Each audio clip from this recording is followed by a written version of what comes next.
What's going on, YouTube universe? Welcome to the Hip and Shoulder, where we discuss everything Australian rules football. And with round 11, the continuation of Sir Doug Nicholls Round continuing tomorrow night, it is time once more to get our tips in for another round of AFL action. But I do digress. Before we continue and do so, we need to take the time to reflect on round 10. And unfortunately, not my best tipping round, especially coming off of the back of two back-to-back 9 out of 9 weeks. 5 out of 9 was my median here, and it seems that there were a few that probably got around 5 to 6 out of 9 this week, so maybe I broke even. Maybe I shouldn't be so upset with the outcome, but so much could have changed given the fact that I went on the wayside of some picks to do something a little bit different. We did tip Geelong by 14 points in the opening game up at the Gabba against Brisbane. Obviously, the margin difference between that was 27 points because they won quite emphatically. I just had a feeling, given taking away that 1 point loss to Hawthorn in that Easter Monday game, Geelong have been on a streak, and I feel a lot of people, and as you can see on screen, only 16% of tippers thought that Geelong could get it done. So I'm still very much sitting in a position here wondering whether or not Geelong are still underrated as a football club. But first tip of the round was correct for myself. We backed Sydney against Collingwood, and we can probably be thankful that Oscar Steen went down with that injury and Grundy was, rucking against the likes of McStay and Ned Long, because he got on an absolute generational rip. One of the best games, if not the best game I've seen him play for Sydney. But with nobody in his direct opposition to really challenge him, Sydney walk away with a 6-point win. Gold Coast get it done in Darwin. I think that was it was all but a formality, really. It was just a matter of how much they were going to win by. Undefeated up at that oval, and north of the border, top half of Australia. If the Gold Coast are playing at home in Darwin, never tip against them. Just my opinion. Adelaide getting it done against North Melbourne. I am glad I stuck with this, because when I heard Riley Thilthorpe was out of this lineup, I was so tempted to change my tip to North Melbourne, and I'm so glad I didn't. Hawthorn losing to Melbourne, probably my undoing here. When Jack Gunston was named out, when I know Tom Barrass was out, probably should have gone with Melbourne, and that's one of the tips that I regret going down the line of. Similar circumstances with tipping Bulldogs over Carlton. 12 points the way of Carlton, new coach at the helm, and we all know historically when a new coach comes in, it tends to turn things around. But Carlton just played some inspired football. The most motivated and inspired I've seen them play in a very long time, getting the win against the Dogs. We backed Fremantle, and again, as much as it might upset some Essendon supporters for saying so, this was just all a formality of how much of a margin Fremantle were going to win by. I did tip Richmond thinking Cal Wilkie was not going to play, and had Cal Wilkie not played, maybe Tom Lynch could have been a little bit more dominant, but still happy with the outcome here. We might not have gotten the tip right. St Kilda win the game, but I thought Richmond take a lot out of this game, especially heading into this coming week. And the big upset of the round was West Coast getting it done at home against GWS. Just went to a whole new level. 220 plus was their highest pressure rating for this game, the Eagles. They were absolutely sensational. So I might have gotten 5 out of 9. Time to turn attention to the competition and see who did better. 7 out of 9 is the answer, and Gussie McStevo and Footy Campfire were the only 2 tipsters within my competition this week to hit that marker. So congratulations to both of you for tipping the most correct amount of tips out of round 10.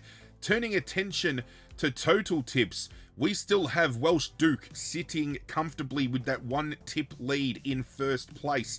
Following that, we have Skyvo, Ron Schill, and Team Wiggles, all from 2nd to 4th, essentially tied in 2nd place with 71 tips apiece. I myself am sitting in 5th, followed by Evelyn May, Big Kev Shendo, and Gramercy Riff 78, all tied on 70 tips. We then have Master Tipper from PA and Dusty Fendoff 4, rounding out the top 10 with 69 tips. However, we still have Christopher W Purple Army 2013 knocking on the door, tied for that 10th and 9th place as well. So congratulations to my top 10. Congratulations to Duncan Welsh Duke again for another round on top of the ladder. Special thank you to all 34 members of the competition on screen. And if you want to have a look at like total margins, just to, you know, be in the realm of just wanting to know how our margin bet are going, this is how we're looking here. Gussie McStevo sitting on top, I'm sitting in second, and then everybody just teeters off from there. So if you are wanting to just know margin betting for whatever the case may be, feel free to access that in your own time. But now that we have gotten all of that out of the way, let's dive into a fresh round. It all kicks off tomorrow night down in Tasmania, Hawthorn taking on Adelaide. Now, the teams have been announced for this game. Riley Thilthorpe is back in for Adelaide. Callum Archie is back in for Adelaide as well. There were 4 omissions coming out of Hawthorn. I think the 2 biggest inclusions for this game is Mabior Chol and Connor Nash, both coming back in for Hawthorn. But am I crazy after watching what Adelaide did to North Melbourne last week and seeing how Hawthorn struggled against Melbourne to think that even though this is being played in Tasmania, Adelaide is going to get the job done here? I don't want to talk myself out of it. No Gunston up forward is going to hurt, but they now have Mabior Chol back. And while Mabior Chol is not a Jack Gunston, it at least adds another string to the forward line's bow at Hawthorn. I just feel Adelaide's defensive line is just primed to pick off intercept marks in this game. We know Isaac Rankin is starting to really build some momentum. Jordan Dawson's playing great football. Thilthorpe back in this forward line. Last week, they monstered North without Walker, without Thilthorpe. They found ways to get it done. I genuinely think, and I'm not going to talk myself out of this, regardless of looking at the match history here and seeing that the last time they played down in Tassie, it was a very close game. But then you see as well, Hawthorn in that final obviously went on a bit of a rip against Adelaide in Adelaide. I just truly think Adelaide are going to cause an upset here. I just loved what Adelaide did last week. I don't know whether just the fact of a big win like that and essentially against a team that didn't show much effort is not going to reflect well the following week, because they've had an easy win and then they come up against a contender who could push their limits a little bit more. But I am going to go Adelaide. I just think Adelaide here in this game are primed, and I'm going to go Adelaide by, I'm going to go 21 points. I like that tip. A little bit wayward again, and I'm probably shooting myself in the foot, but everything we saw last week from Hawthorn just fell apart. It wasn't just actual pressure that was being put on, it was implied pressure, and Adelaide around the contest are going to apply that same pressure that Melbourne did. So I just think it could be Hawthorn's undoing back to back. Friday night, we have a double header. So stupid. This isn't just me coming from a Richmond point of view. Dreamtime at the G should have its own landmark kind of slot that everybody can tune into. But just this whole double header Friday bullshit is really starting to rub me and a lot of supporters the wrong way. But Richmond taking on Essendon, Dreamtime at the G. We can have a look here. 2 of the last 3 times it has been the way of Essendon, and then obviously last year, the last time they met, one of the most insipid performances from both teams we have seen in a long time. I, however, am going to back my boys in here. Now, a lot of people think I'm probably stupid for doing so, but let's have a little bit of a retrospective look at this. Richmond have been getting beaten the last few weeks, but have been showing a lot of effort. They showed a lot of guts against St Kilda for 4 quarters. For 3 and a bit quarters against Adelaide, they looked great, and they have done that against other teams this year as well.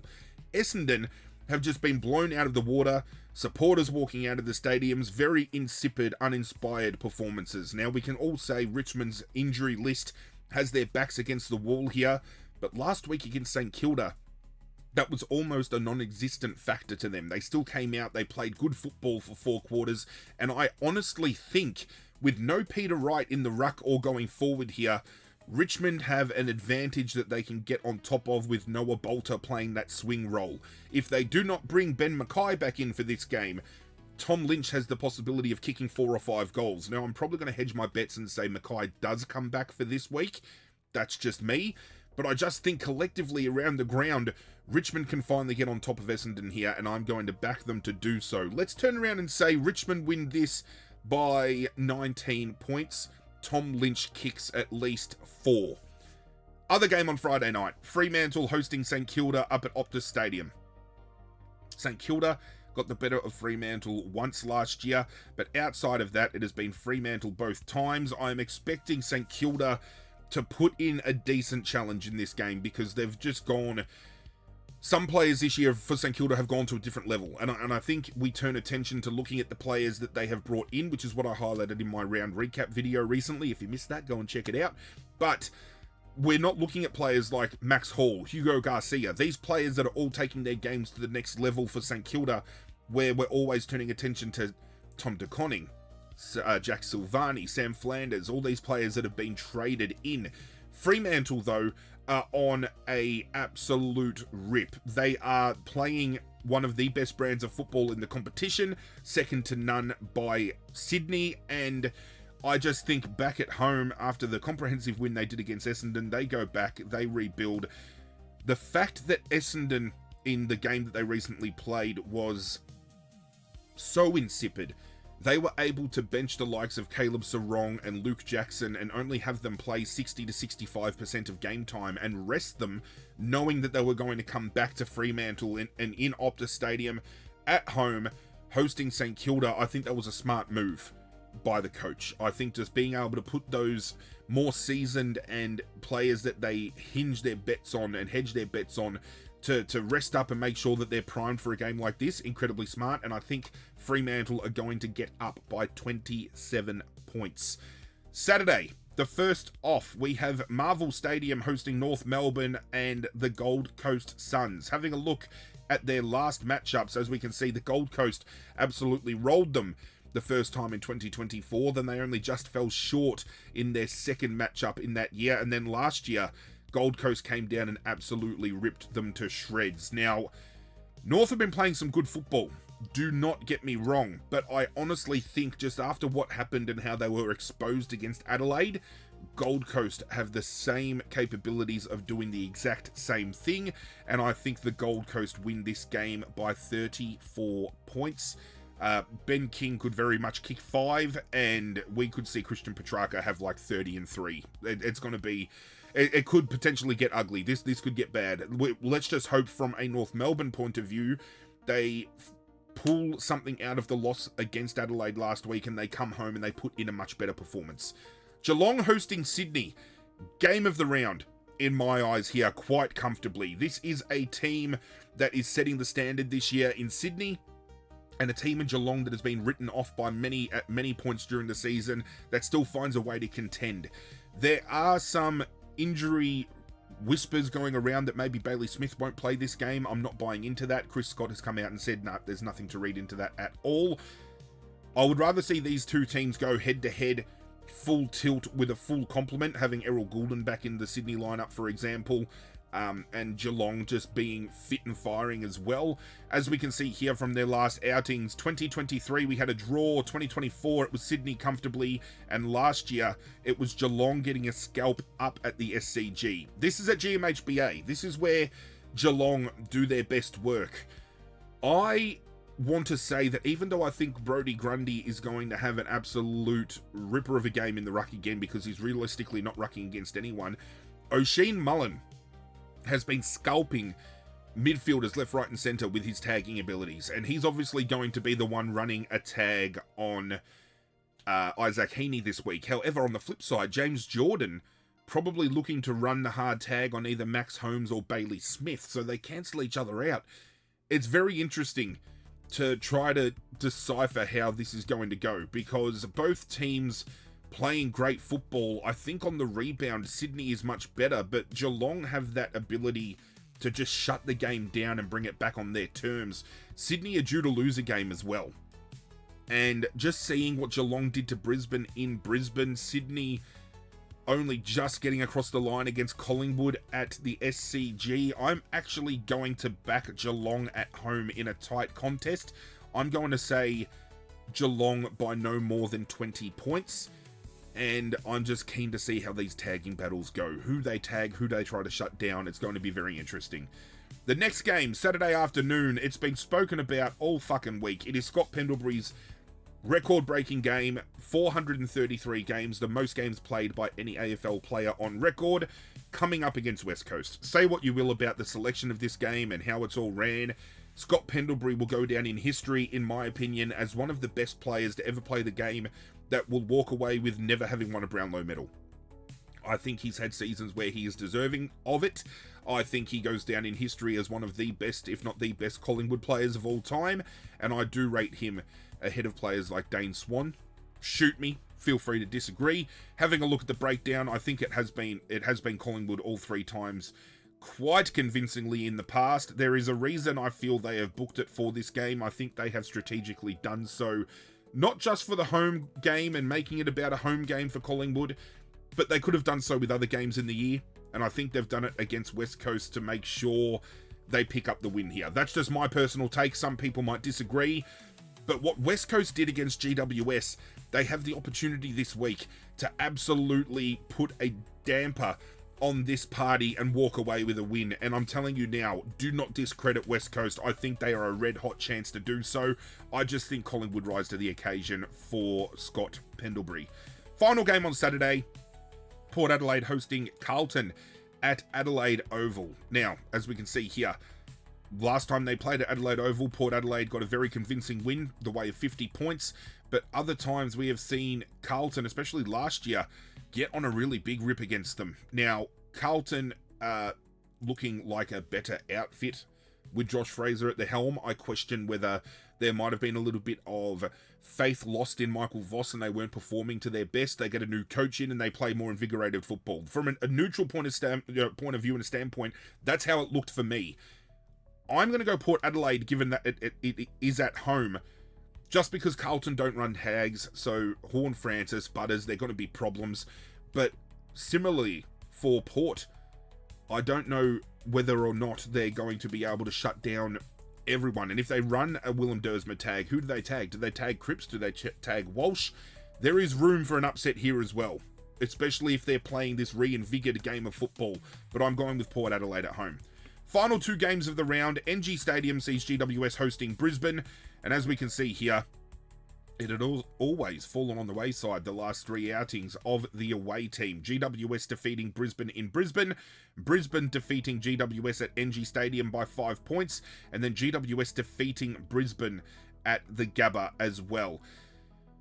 Brisbane losing against Geelong at home, they're going to have a real chip on their shoulder. GWS getting dismantled against West Coast like they were. I just feel if West Coast pressure can force GWS's hand, Brisbane's pressure is going to be their absolute undoing. I'm going to go Brisbane by at least 6 goals. And the final game of the round, Bulldogs taking on Melbourne. Now, as we can see here, of the last 3 outings, the Bulldogs have won 2. This is a different Bulldogs outfit, though. This is a Marcus Bontempelli carrying injury. This is no Liberatore, no Darcy. We have no English. I don't know whether English might be available this week. Maybe. Tentative to decision-making here, I'm going to go Melbourne. Just seeing what they did against Hawthorn. They're playing fun football. They're playing good football. Could we see some ins this week for the Western Bulldogs that turn things around? Maybe. But Western Bulldogs cannot continue to hedge their bets on winning games with Marcus Bontempelli essentially running on one leg. My tips for the week: Adelaide by 21, Richmond, Fremantle, Gold Coast, Geelong, Collingwood, Port Adelaide, Brisbane, and Melbourne. And now we can move our way up to the gauntlet, which we are still locked into. Now, last week, we tipped ourselves the Gold Coast. We were smart about it. We locked it away. Where do we go and what do we do here? Is the interesting thing. Do we go Adelaide against Hawthorn? I don't think we do. Do we go Geelong against Sydney because this is a very winnable game? Do we go Collingwood against the Eagles and we just lock up Collingwood off the ladder? Do we go Port against Carlton? Because Port have been getting beaten. So you know what? I am going to go Port Adelaide as my certainty for this week. And now that I've done so, guarantee you Carlton come out and get themselves a convincing win. That is it for today's video. Do hope you guys enjoyed. If you did, I would appreciate it if you hit that like button down below.